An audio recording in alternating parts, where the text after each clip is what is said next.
For men, the grind of manual labor and the active lifestyles of yesterday and today can play a heavy impact on their joints and skeletal system. The specialists at Florida Hospital Waterman's Joint Replacement Center explain how working hard and playing hard affects a man's mobility as he ages. Any sort of injury in the past could cause a rotator cuff tear. You can also have degenerative rotator cuff tears, which is sort of a wear and tear over time.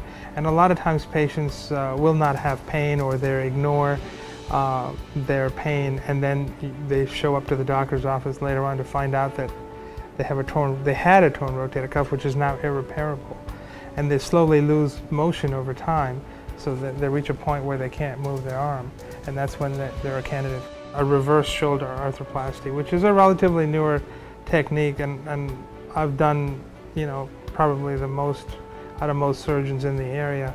And this procedure has really revolutionized the way patients can start using their arm again. And basically what it does is it reverses the anatomy of the shoulder. The socket goes on the arm side and the ball goes on the socket side. And what it does is it stretches the deltoid muscle, which is the muscle on top here, to enable you to move your arm again.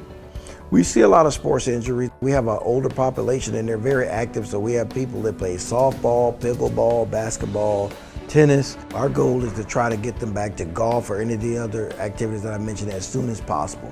And a lot of people tend to think that, oh, I'm having a knee or hip replacement, it's the beginning of the end, and I think we've done a lot to try to reverse that, because most of the patients, even the golfers, get back to playing golf within 6 weeks after the procedure, sometimes less than that. Best thing you can do is maintain an active lifestyle. Most of the injuries that I see in patients over 35 are from people who have reduced level of activity and start trying to be very, very active without slowly working their way into it. That is by far the most common problem that we see. You'll find links to contact information for Florida Hospital Waterman's Joint Replacement Center when you click the Male Joint Issues Story icon at yourhometownhealth.com.